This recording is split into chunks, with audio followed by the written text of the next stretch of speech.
40টা দিন যদি বাজমাত পড়তে পারেন তকবীরে উলার সাথে, তা আল্লাহ রসুল গ্যারান্টি দিতেছে বারাআতুম মিনান নিফাক, আপনি মুনাফিকের খাতার থেকে, আপনার মুনাফিকের খাতার থেকে আপনার নাম মুছা যাবে। যদিও থাকে, মুনাফিকের খাতায় আপনার নাম থাকবে না।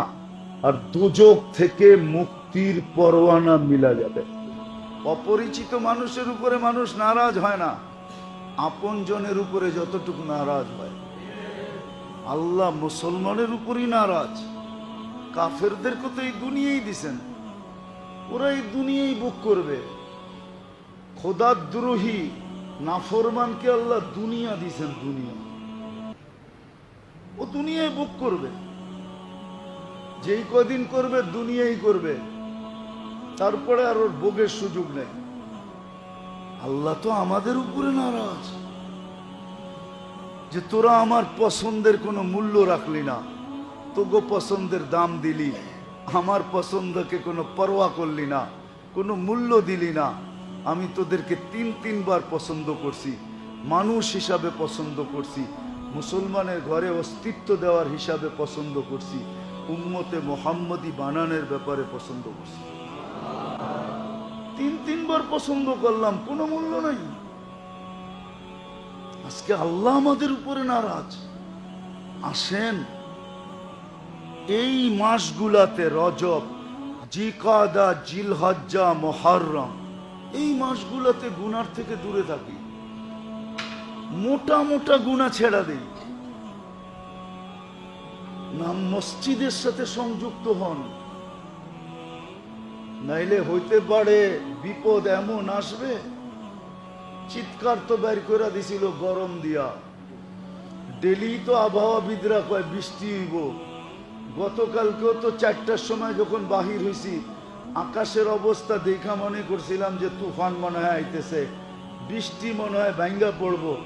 এশারের নামাজ পড়া বাইরে দেখি চাঁদ হাসতেছে।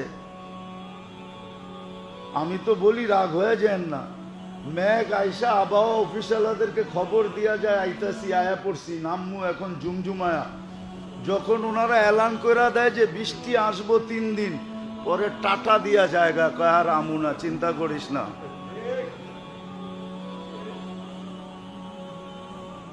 কালকে তো এরকমই হয়েছে, না হয় নাই? মেঘ ছিল না কালকে বিকালে, বৃষ্টি হয়েছে ঢাকাতে, কই গেল মেঘ?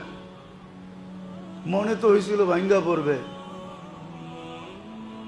আল্লাহকে নারাজ করা ঠিক না, বুদ্ধিমানের কাজ না। আসেন নিজের ভিতরে দিনী কথা ঢুকাই, শরীরে দিন দিয়া সাজাই, তাহলে দুনিয়ায় না আখেরাতে আকর্ষণের পাত্র হব। কোরআন বড় সুন্দর কথা বলছে, মা সালাকাকুম ফি সাকার। এখানে একটা ইঙ্গিত আছে, ইঙ্গিত। দুনিয়ার নিম্নমানের মানুষগুলা জান্নাতে যায়া, মধ্যবিত্ত মানুষগুলা জান্নাতে যায়া। আসলে রাগ হয় না, আবার মিডিয়ায় কথা চলতেছে, কোত্থেকে কই চলা যায় আল্লাহই জানে। কিন্তু বলতেও মনে চায়, আসলে আল্লাহ গরিব আর মধ্যবিত্তদের জন্যই দিনদারি বেশি শোভনীয়। কেননা আমরা তো দুনিয়ার কিছু পাই নাই, পাইছেন? তাহলে দিনদারি নেন না কেন? এই জন্যই কোরআন একটা ইঙ্গিত দিছে, গরিবরা জান্নাতে যায় ধনী করে জিজ্ঞাসা করবে মা সালাকাকুম ফি সাকার। এত বড় রাজপ্রাসাদে ঢুকলেন কেমনে? দুজক, দুজক, দুজকের একটা রাজপ্রাসাদের নাম হলো সাকার,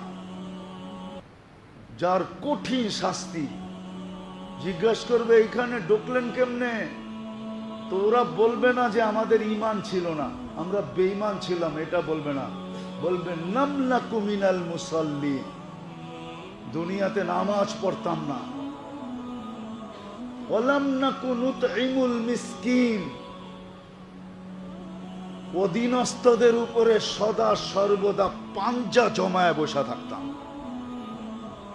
অধীনস্থদের খেয়াল করতাম না, গরিবদের ভ্রুক্ষেপ করতাম না, গরিবদেরকে পছন্দ করতাম না। গরিব ভাল লাগে না। এই জন্য পদস্থ লোক মসজিদে আসে না, এই জন্যই আসলেও সবার শেষে আসে, যখন বাইটা মাইটা সব শেষ হয়ে যায় আর কিচ্ছু থাকে না, তখন আয়া ঢোকে আর নামাজ শেষ সাথে সাথে বাইরায়। নির্জনে যায় জিজ্ঞাসা করেন আপনারা আসেন না কেন, তো প্রথম বলবো আমাদের নিরাপত্তার ভয়, নিরাপত্তা নাই।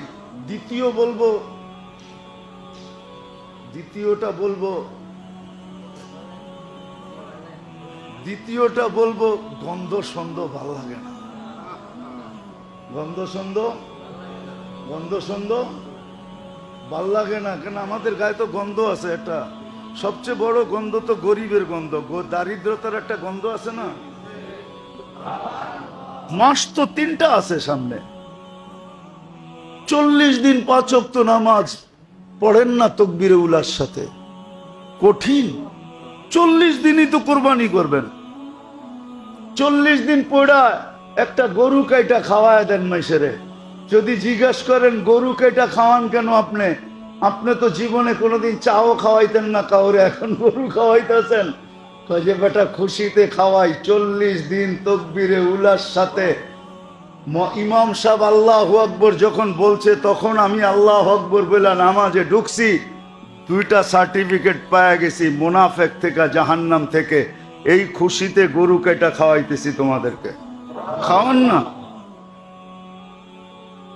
বলে এটা খাওয়ার ফতুয়া দিলেন। ফতুয়া না, আমরা খুশিতে খাওয়াইলে কোনো অসুবিধা নেই, খাওয়ান না। 40 দিন করেন না প্র্যাকটিস, অসুবিধা আছে? কোনো কঠিন?